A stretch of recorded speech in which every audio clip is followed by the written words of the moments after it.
obsequious policy towards Russia. Okay. And now I need a non-example. Ooh, this is gonna be okay. So let's look at some more examples here.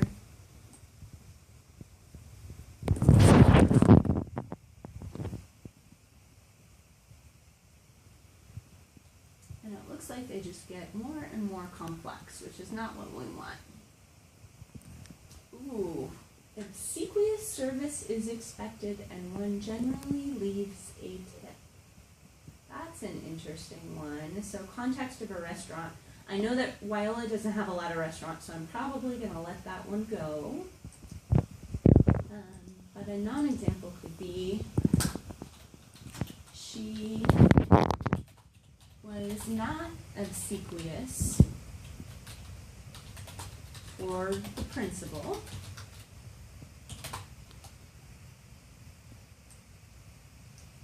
And let me think for a second.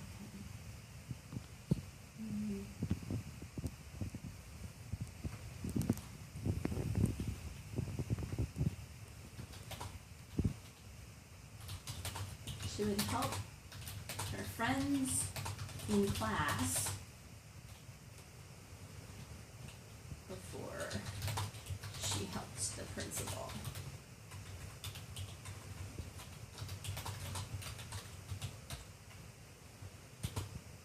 Okay, so that would be a non-example. The student did not just help the principal first, that she would help her own friends in class before she would help the principal. Okay, now, ooh, a sketch. Now I'm going to go to Google Images and get some ideas about how to sketch this word.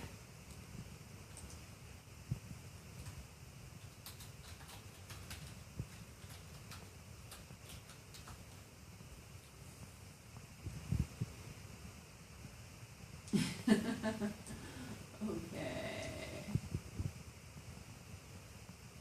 That's interesting. They have someone bowing down to a person who's obviously a person in authority. That might be an easy image to sketch. Look at this cartoon.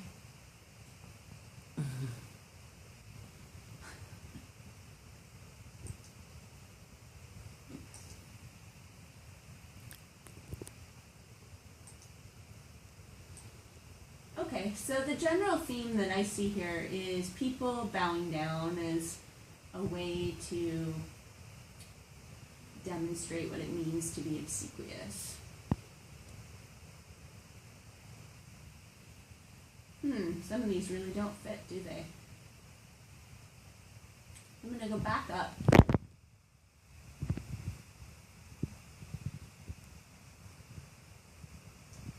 And I'm going to copy this image, which would also be really easy to sketch.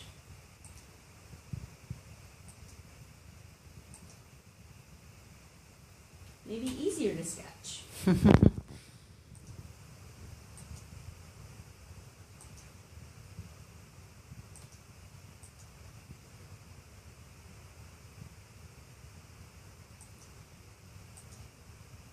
And that's not working for me. So I'm going to see if I'm going to go back and save the image.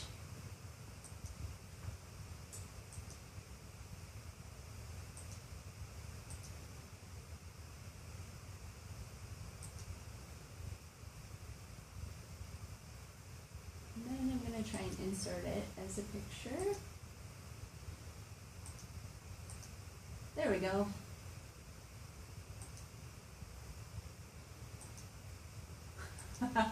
Okay, formatting is not great, but you get the big idea there. All right. So at this point, I have done enough planning that I am ready to teach this routine. If I wanted, I could find a couple more examples or non-examples, or I could let that unfold in the course of teaching it and generating examples from students.